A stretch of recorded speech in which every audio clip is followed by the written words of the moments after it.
శాస్త్రం చెప్పిన మాట. అజారజ ఖర రజ తథా సమ్మార్జనీరజ స్త్రీణాం పాదరజశ్చైవ శక్రస్యాపి శ్రియం హరేత్.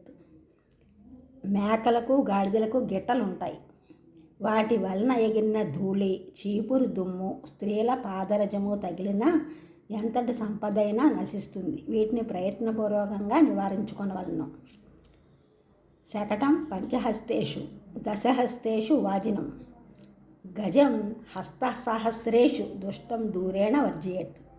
బండి పోతుంటే దానికి 5 మూరల దూరంలోనూ, గుర్రం పోతూ ఉంటే 10 మూరల దూరంగాను, ఏనుగుకు 1000 మూరల దూరంగానూ ఉండాలి. దుష్టునికి ఈ విధమైన కొలమానం లేదు. ఎంత దూరంగా ఉంటే అంత మంచిది. శిలాస్త గంధలేపశ్చ మార్జాలోచిష్ట భోజనం ప్రతిబింబేక్షణం నీరే శక్రస్యాపి శ్రియం హరేత్. సాన మీద గంధం తీసి దాని మీద నుండి తీసి రాసుకోవడం, పూసుకోవడం దోషం. ఈ విధంగా ధర్మరాజు చేయడం వల్ల రాజ్యాన్ని కోల్పోవలసి వచ్చింది. సాన మీద నుంచి గంధాన్ని ఒక పాత్రలోకి తీసుకుని దాని ద్వారా రాసుకోవాలి. పిల్లి ముట్టిన పదార్థాన్ని స్వీకరించడం, నీటిలో నీడ చూసుకోవడం, ఈ 3 ఇంద్రుని సంపదను సైతం హరిస్తాయి. సర్వదా వీటిని మానవలను.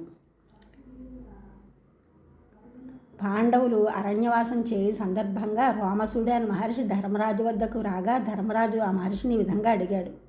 ధర్మ మార్గమును అనుసరించుతున్న మాకు అరణ్యవాసము, పడరాని పాటలు, విషాన్న ప్రదానము, ద్రౌపదీ వస్త్రాపహరణాదులు అనరించిన కౌరవులకు సర్వసంపత్ సమృద్ధి కలిగాయి. ఇది న్యాయమా అని అడిగాడు. రామసుడు ఇలా బదులు పలికాడు. ధర్మమునకు విజయము, అధర్మమునకు నాశనము అనివార్యము. ధర్మపరులైన దేవతలు ఒకప్పుడు రాక్షసులచే దైన్యము నందిరి. అధర్మవర్తులైన రాక్షసులకు భూరి సంపద, సంతోషాలు కలిగాయి. తొదకు దైవమును ఆశ్రయించి ధర్మానుయాయులైన దేవతలకు శ్రీ మహావిష్ణువు ద్వారా రాక్షసులందరినీ సంహరించి వారికి పూర్వ సంపదను కలిగించెను. అయితే దుర్యోధనాదులు మాయాద్యూతంతో అన్యాయముగా పొందిన రాజ్యాదులు కాలం వచ్చినప్పుడు నశించేవే. ధర్మపరుల ధార్మిక ప్రవర్తన ఎప్పుడూ వృధా పోదు అని రామసుడు చెప్పాడు. ఈ ఛానల్ చూసిన వారందరూ కూడా సబ్స్క్రైబ్ చేయండి, షేర్ చేయండి, లైక్ చేయండి, కామెంట్ చేయండి.